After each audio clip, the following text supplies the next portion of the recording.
Alrighty. Well, it's been a while. It's been a while. Yo, what up, everybody? It's your boy Fitzbunk TV here, aka G Lauren 33. I'm back with another video on the channel for y'all today. And tonight, I have your SmackDown Live review for January 1st, 2019. I know some of y'all that are watching this right now are a little shocked. All right. I usually do Monday Night Raw and SmackDown Live reviews on um usually do my reviews on the Legit Shoot podcast. That's my wrestling podcast channel, which I do with my friend Anthony. All right. But, we're kind of taking a break the last couple weeks. Since Monday Night Raw and SmackDown Live has been pre-taped the last 2 weeks for the holidays, we decided, take a little break. And we're going to be back with our normal schedule next week when Monday Night Raw goes back to being live each and every week. And also, we had the spoilers come out. But since it's been a while since I've done some WWE with y'all, I decided, all right, let's do some SmackDown Live tonight. All right, this won't be a very long. This is more of a reaction than a review. But other than that, I hope you guys enjoy. So if you're fans of my channel, if you guys are fans of the Legit Shoot, you guys will enjoy tonight's video. Not too much ranting, all right, because there's not too much that SmackDown Live did wrong tonight. Honestly, it was the first SmackDown Live of the year, but once again, remember it was pre-taped. It was pre-taped last week around Friday or something. I believe Detroit. I'm not exactly sure, but it was pre-taped and it appeared tonight. All right, and the biggest thing coming out, two big things. We had, the Becky Lynch and John Cena segment, which I'll talk a little bit about when we get to that, and we also have the Fatal Five-Way, which will determine Daniel Bryan's new opponent for the Royal Rumble for the WWE Championship. All right, so we're gonna get into all of that. Like, once again, if you guys are new to the channel, make sure to like, comment, and subscribe. Daily uploads all the time. I do Dragon Ball, I do WWE, I do all types of different content on the channel. So you guys, there's something on this channel for everybody. All right. Also follow me down on social media. The links are down in the description.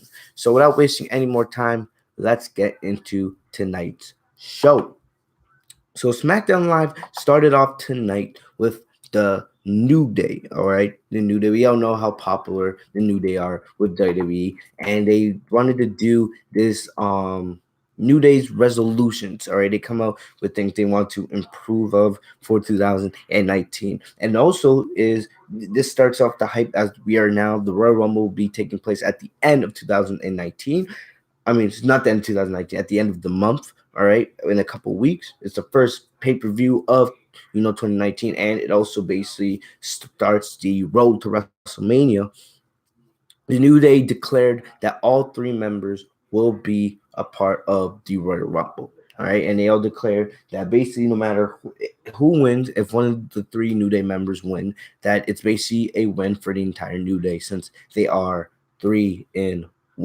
And they will go challenge either the WWE champion or the Universal champion. But they said if they win, they would go after the WWE champion because the Universal champion doesn't show up for work, which is true. All right, which I still have a problem with because I didn't do a Monday Night Raw review last night.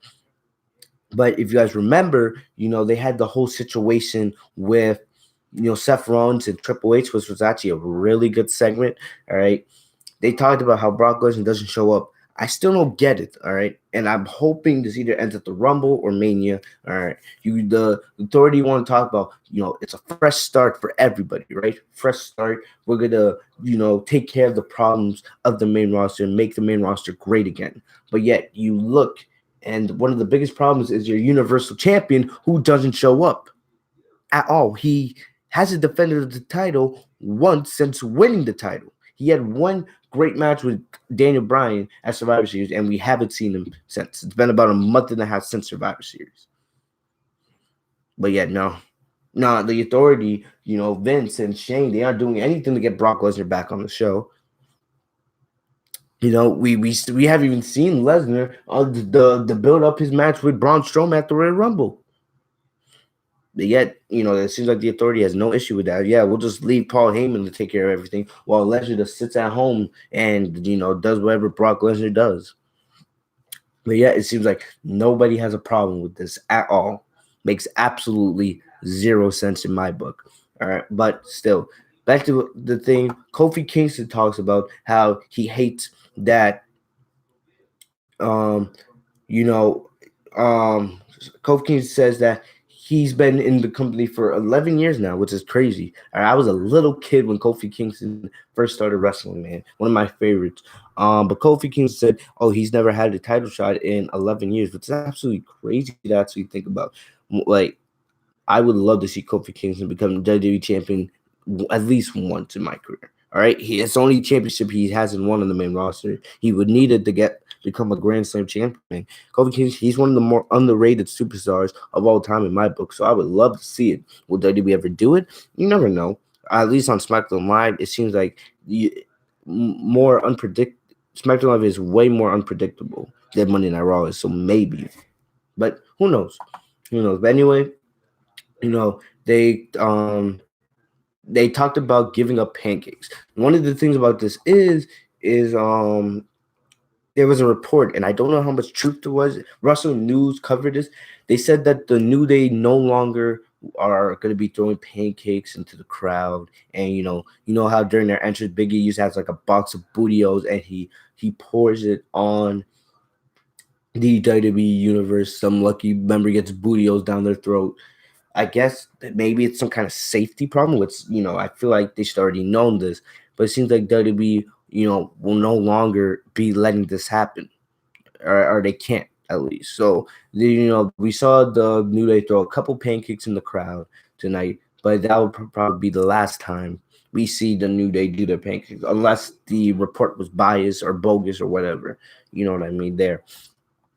But basically, they introduced you Jeff Hardy, and this also um allowed Samoa Joe to come out. They had a match, and basically the reason why is not only they've been feuding for about the last month, but also to continue their feud, they would say the winner of this match would be in put in the Fatal 5-Way, which would main event the show to determine Daniel Bryan's opponent at the Royal Rumble for the WWE Championship. I don't believe Daniel Bryan showed up. I didn't really watch the match. I did watch the ending. Basically, what happens is, Jeff Hardy and Samoa Joe are fighting on the outside of the ring. Samoa Joe gets Jeff Hardy in the coquina clutch, and basically he holds it while the ref is counting. It gets to an 8 count, and then Joe lets go of the submission. He rolls back into the ring, and then he starts arguing with the referee, and the referee, he stops counting. He's no longer, counting. And basically what happens is, after this, is Jeff Hardy, this allows him to get back into the ring, and not he doesn't get counted out. But right after he gets back into the ring, Samoa Joe reapplies the coquina clutch, and Jeff Hardy, passes out, allowing Samoa Joe to get the victory by submission, putting him into the Fatal 5-Way that would later main event the show. After this, next up we had the Rusev Day celebration. So last week on Christmas for SmackDown Live, Rusev became the new United States champion. All right, I was excited for it, not only because one problem I had the entire year of 2018 is Rusev. He was one of the most over superstars in the entire company. All right, with the whole Rusev Day gimmick, him and Aiden English. And remember what I said? I said this months ago. All right, when Aiden English and Rusev were feuding. The second that Rusev's feud and Aiden English ends, Aiden English is going to catering. I don't think we've seen Aiden English on SmackDown Live in the last 2 months. I'm telling you, man, it was that's one of the reasons why I didn't agree with them, bringing up, Rusev and Aiden English. All right, because now we haven't seen Aiden English ever since. We haven't seen him at all. The guy's on catering, and now he was doing such a great job with his gimmick with Rusev, and then they just decided to end it just because that's what they do with almost all pairings. That's one of the reasons why I love the New Day so much. The New Day have been together since early 2015 now. I think maybe late 2004. It's been about half a decade now since the New Day have been together, and there's no signs of stopping them anytime soon. It's one of the reasons why I love the New Day so much, and they're gonna go down as one of the greatest factions in WWE history, in my opinion. But Rusev, all year didn't get a title victory. He had a match. Remember that great match he had with he had a really great match with AJ Styles for the WWE title. I forget what pay-per-view it was. It was earlier in the year. It was like in the summer months. It may have been like right before SummerSlam. I can't specifically remember. And remember, he also had a couple tag team championship matches with Aiden English. He had United States Championship. Rusev basically had fought for every title on SmackDown Live other than the SmackDown Live Women's title. All right. And basically he lost all those matches. And finally, on the last SmackDown Live of 2018, they finally give Rusev his moment. All right. They allow him to become United States champion. And I'm excited for what this could do. I like Rusev's promo tonight.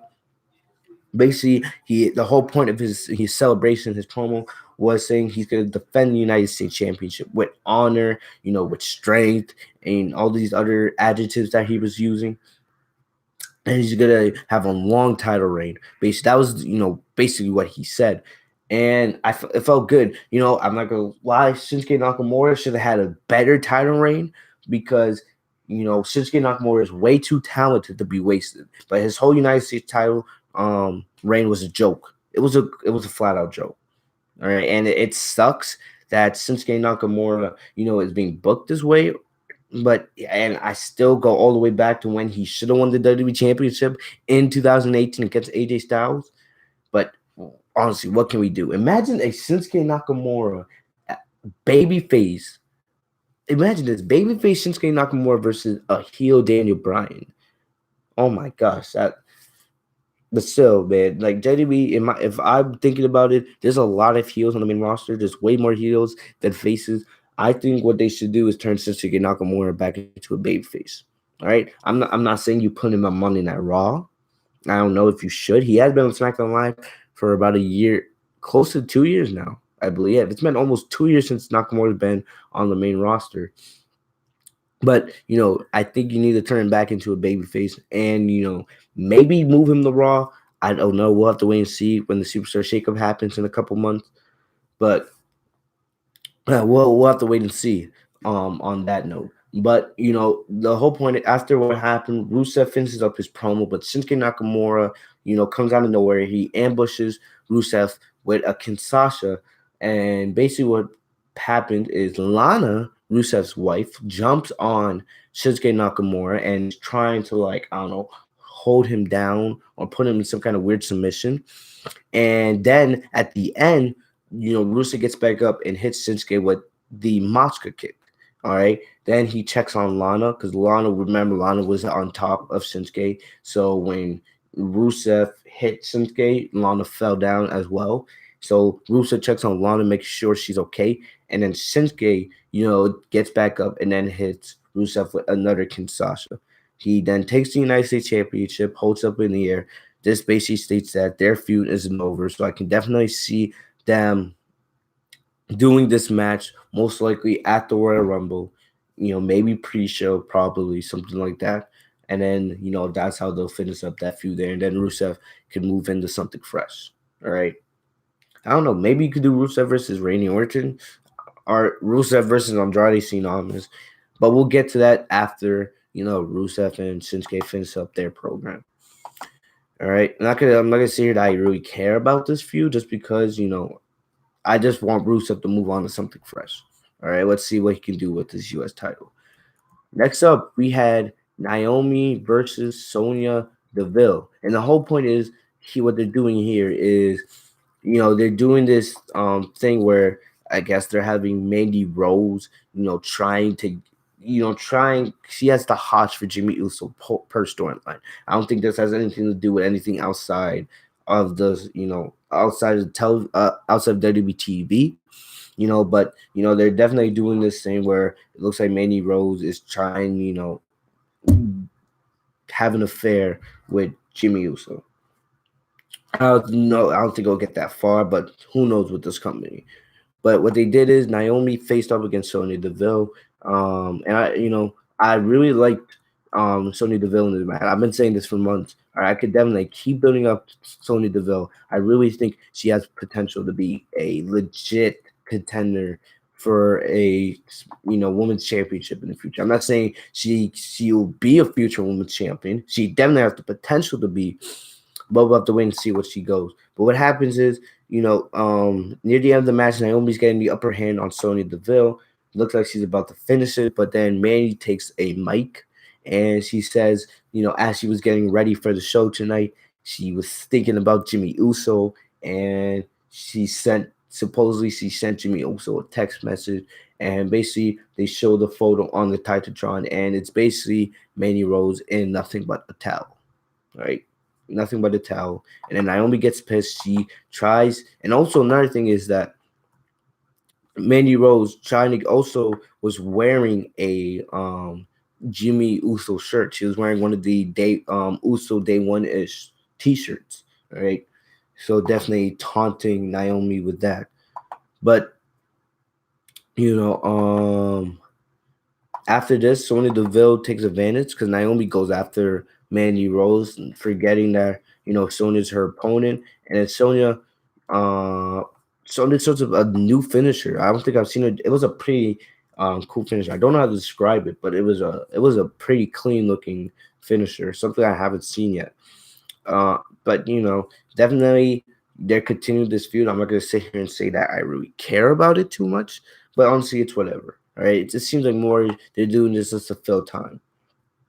Next up, and what was easily my favorite, part of the show tonight, we had John Cena and Becky Lynch versus Andrade Cena and Zelina Vega. But before that, Cena came out. Cena got a huge pop, easily the biggest pop of the night, and basically he talked about how much his life has changed. We know Cena's a big movie star. He has this big new movie, Bumblebee.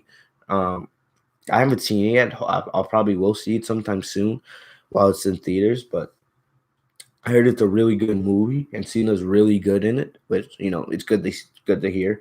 But Cena talks about his movie career and how 2018 was a year of ups and downs for him. And he also talked about that, he knows that every time he comes back, there's always going to be superstars waiting to say, you should cut your hair, go back to Hollywood. Because, basically it's almost the heels do the same thing to Cena every single time. They say the same boring junk. Cena needs to leave and head back to Hollywood, stay out of WWE, all this nonsense. That this and that, Nikki Bella left you, even though I believe the two are still secretly still together. It's more just a story for Total Bellas. But whatever, and basically he says that he challenges anybody that has a problem with him being back to come out. And guess who comes out? Becky Lynch. And I have the audio right here. I'm gonna play it up for you. I actually really like this. So here we go. Why? So I'm gonna skip through this part real quick. Was the man. So Becky Lynch comes out here. Let's go from there. Who's it gonna be? How does it feel that you were expecting a man to come out here? What you weren't expecting was the man. I love Becky. Now I hear you say that you feel like you're back where you belong. Well, it's not that simple anymore. Because in 2018, I wasn't just aiming to overtake Charlotte on the posters and the billboards. I was aiming for you too, John. So Becky is basically out here saying she wants to be number one in the entire company, not just for the women. She wants to overtake Cena, the Roman Reigns, the AJ Styles, the Seth Rollins. She wants to be the number one superstar in the entire company. I gotta applaud her. Everybody, women and men alike, should be thinking the way Becky, done. But Becky did in 2018. In my opinion, she was the superstar of the year for the main roster. All right, I'm not including NXT because then we can get in that whole debate: Becky Lynch or Tommaso Ciampa, all that other stuff. But if we're talking about the main roster, I'm gonna give the award to Becky Lynch, not Ronda Rousey, but Becky Lynch. All right, and I know Becky had her huge rise, to the top. Basically in the second half of 2018, it was basically around the summertime is when her rise started, and then the whole entire fall. Remember, early in the fall, they tried to make us believe Becky was a heel, and none of us were buying that. And now, they kept Becky as a baby face, and she's doing great, and she's continuing that. I really loved how they had this because they could have easily had any heel come out. And yes, Andrade and Zelina Vega did come out after this, which we'll talk about in a little bit. But they could have had any heel. They could have them like just a plain heel come out and challenge Cena. But they had a woman. They had Becky come out, which really shows, hey, Becky, we love what you're doing so much. We want you to go do a segment and have a match involving John Cena tonight. That doesn't show you how high WWE is right now. I'm Becky, then I don't even know what else to tell you, really. You see, you have been on every single WWE marquee for the last 16 years. You personify what this company is. Check that was. It's time for someone new to step up, step in, and fill your shoes. And there's only one person for that job. And I think these people would agree with me that that person is me. She's making a pretty good case for herself.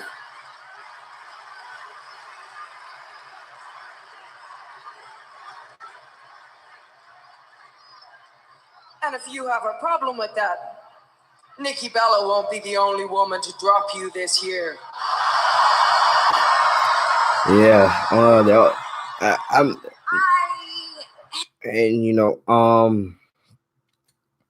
and I love Becky, but I'm gonna say they didn't really need to throw that whole Nikki Bella line in there because it's generic at this point. Everybody uses the line of, "Oh yeah, Nikki Bella did this, your relationship failed," and if Nikki Bella was doing that, they had Ronda Rousey do the same exact thing. Like, come on. I know it's a way to get a cheap pop from the crowd, but still, come on. 2019 WWE. I love when you bring reality and bring it into your storytelling, but remember the whole Nikki and John thing. It's just for Total Divas and Total Bellas. It's not even a real thing. So you really didn't even have to mention, to be honest. Excuse me, but it's whatever at this point. After this, I'll stop the clip there. Zelina and Andrade came out, and basically Zelina goes on to introduce herself and introduce her client. I would love to see a match between Andrade and Cena. We all know Andrade. We call him the 5-star match machine, and Cena, when he has the right opponent, can make magic with anybody. So I can definitely see them doing, a match sometime in the next couple weeks. I don't know if Cena will be here to the Royal Rumble. And afterwards, I know, later in the night, Cena did do a backstage interview, and he's going to be working as many shows as possible until, his next big movie shoot, which I believe is either after WrestleMania or it starts in the next couple weeks, something like that. It's one of those two things. But Cena's going to be around for a little bit, so he's going to be trying to do as much as possible while he's still here. All right. Because, once he gets on, working on his next movie, he's not going to be able, or it's going to be very difficult for him to do anything WWE related. All right. But basically, Selena comes out and they basically say Cena and Becky are old. All right. They're old faces, especially Cena. Cena's been there forever. Becky, she was the man, but she's no longer the champ. And plus, she's nothing more than a broken face. And this would lead to Cena basically challenging Andrade and Zelina to a tag team match, a mixed tag team match, which would happen. Pretty good match. All right. Pretty good. I could already see the chemistry between Cena and Andrade, even though they've never faced each other. That testifies how good Andrade is and how good Cena is with somebody that is a ring general. But this would the match would end surprisingly with Cena. He hits the attitude adjustment, and then he hits that flying fist that that Chinese movie you learn. Basically, the 5th move of doom or the 6th move of doom, whatever they're calling it. But what happens is as he's going for the pin, Becky throws Cena outside the ring. All right, and then basically she hits the disarmor on, she applies the disarmor onto the Vega, and that's how the match ends. Zelina taps out. That's it. All right. Afterwards, Cena is impressed. He's clapping up. He likes how Becky's like taking the brass ring. Doing things because that's how WWE, you gotta fight. There's no one that's gonna do stuff for you. You gotta earn everything, and that's one of the things I love about Becky, and Cena sees this too. So afterwards, Cena claps. He says, "I'm impressed." He goes for a handshake on Becky. Becky, it looks like she's gonna shake his hand, but then she does the "you can't see me" and walks out. Pawing to the crowd. Afterwards, Cena celebrates, and that's that. I really enjoyed this segment. Really good way to start off the year. It shows once again that WWE is high on Becky Lynch.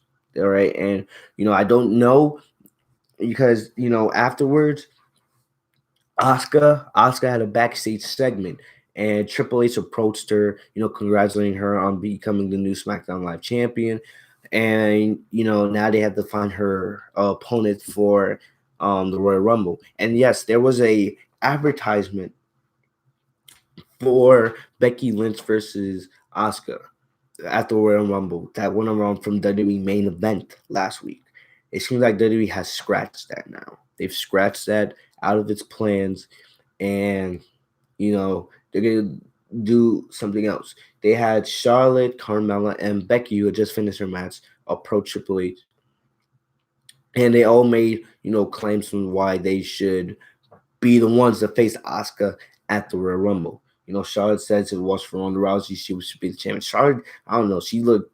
I didn't like the makeup tonight. She had this like purple. Like I was like, "What are you doing?" All right. They had Carmella come out. She had like a nice money dress, and basically she gave a good point. She said that she beat both Asuka and Charlotte for the SmackDown Women's Champion twice in 2018. So she should be the one. And then Becky, of course, came in saying she's the man. And plus, she was champion before Asuka. And we know WWE they gotten rid of the whole rematch clause, automatic rematch clause. You have to earn title shots over and over again. But still, I'm not saying I like it, but still, I feel like WWE's gonna get a situation here because, to be honest, the obvious choice should be Becky versus Asuka at Rumble. It's not Charlotte versus Asuka. We've seen that, all right. And Carmella versus Asuka, we saw that twice, in 2018. It's time for us to see Becky versus Asuka. We've never seen these two face off in a one-on-one situation. And if TLC told us anything, these two could put on a potential 5-star classic. They could easily have match of the year for the women. And I'm saying that, and I didn't even mention Sasha Banks. So, yeah. It should have been an obvious choice. All right, but we'll have to wait and see. But Triple H, I thought he was going to announce like a triple threat match next week to determine the winner or determine the new number one contender. But then Triple H said, we'll discuss it and we'll let you know when we make a decision. I'm willing to bet next week we're probably going to get a triple threat between these three women just to determine who will be the new number one contender. All right, I'll say it again. The obvious choice should be Becky Lynch. Should be Becky. I'm saying right now, I know it's still early and we still haven't even had the Women's Royal Rumble, but I'm going to keep mentioning this every single pod. We still got to find out who Asuka's going to face at WrestleMania. You got to plant those seeds now. All right, because we know this is most likely going to lead to Becky and Charlotte are most likely going to be involved with Ronda Rousey, even though I'm still going to say that Becky should be the only one facing Ronda. Charlotte's had her time. All right, so it's time for Charlotte to take a step back. It should be Becky versus Ronda as the main event of WrestleMania. Simple as that. Simple as that. All right, but since those two are most likely going to be dealing with Ronda on Raw, you got to determine, and I'm saying either bring up Shayna Baszler or get Sasha Banks on SmackDown and give us Sasha versus Asuka or Shayna Baszler versus Asuka or Ember Moon versus Asuka at Mania. All right, none of the women on SmackDown Live right now, other than Becky, but Becky should be facing Ronda. None of the women on SmackDown Live should be facing Asuka at WrestleMania. None of them.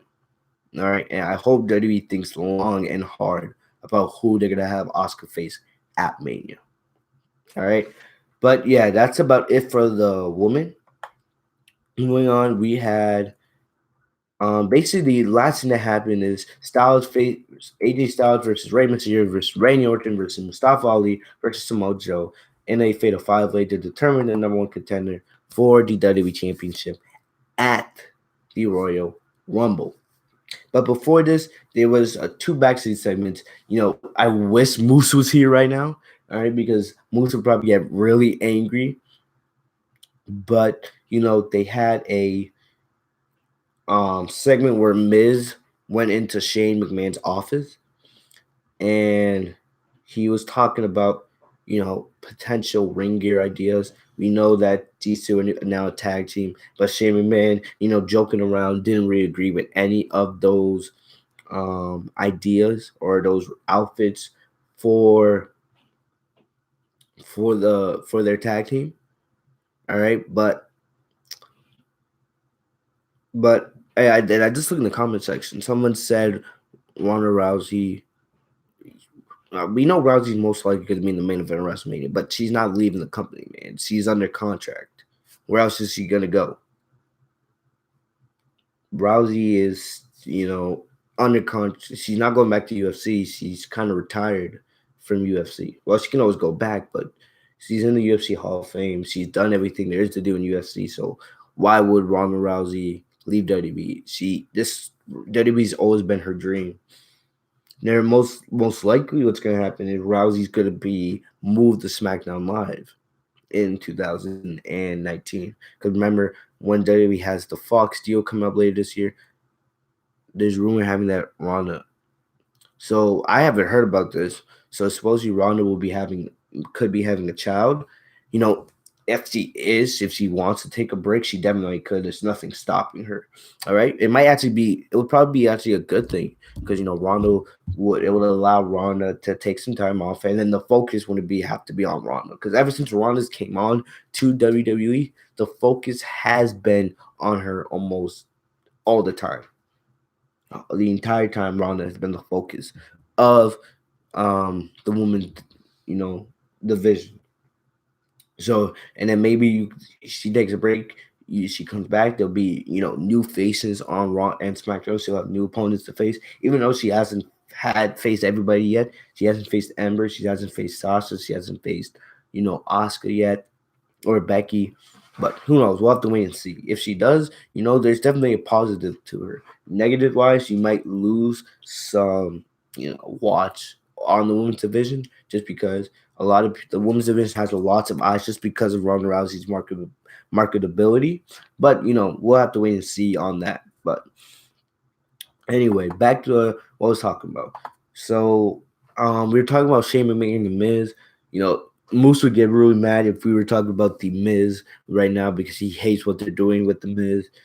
But hey, there's nothing we can do. I don't know if these two are actually gonna ever become a legit tag team, or I don't know. But also what happened is there was another backstage segment. Vince McMahon is sitting there with Shane McMahon, and they're talking about the WWE Championship picture. And as AJ Styles comes into the room, and basically, he keeps staring back and forth. He's staring at the floor, and then he stares at Vince. And it looks like he's about to apologize for what he did last week, but he says no. Because, he says Vince provoked him into hitting him. Because remember, Vince slapped him, which gives Styles all the right to defend himself. And then basically, Vince will be careful or he'll drop Vince again. This, gets Shane a little bit angry. He gets up, but AJ Styles leaves.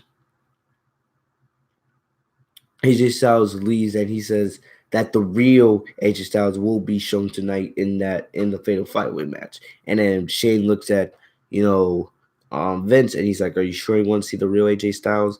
And Vince says, "Yes, I do." I don't think this is setting up because all I keep saying is this gonna set up for an AJ Styles heel turn? They're not turning AJ Styles heel.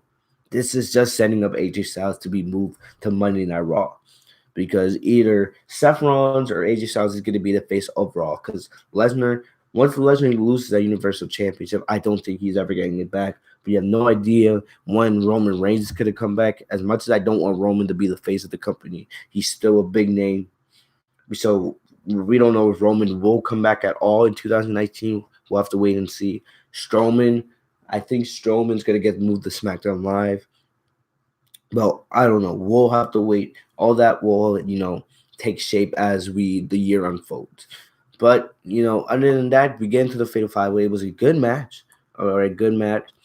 There was a point where Samoa Joe put AJ Styles to a table. They gave like all five men, time to shine in this match, and I really enjoyed it. But what happens is, I believe Rey Mysterio hits a 619 on Mustafa Ali.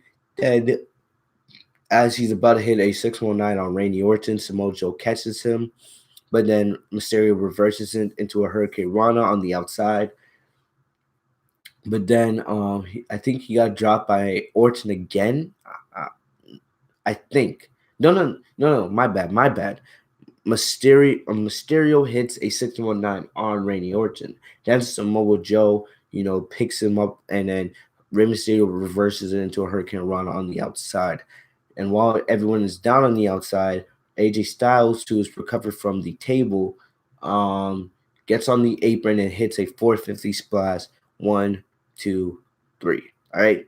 But other than that, that makes AJ Styles the number one contender. Not surprised there. All right. Because I would love to see one more match between Daniel Bryan and AJ Styles. All right. One more classic. I don't think AJ Styles is going to win because, once again, I feel like Daniel Bryan's going to be WWE champion at least through Mania. It could be longer, but at least through Mania. And AJ Styles is most likely getting sent to Monday Night Raw. All right. But other than that, I don't think anything else happened on the show that I'm missing. Once again, I don't think AJ Styles is winning the WWE Championship because I think he's getting moved to Raw. All right. Daniel Bryan is way too hot right now. I don't even think Daniel Bryan showed up tonight. I don't think he's on the show at all. He might have been in a dark match. I'll have to check. But other than that, there was no other signs of anything else that happened on the show. I think we covered everything.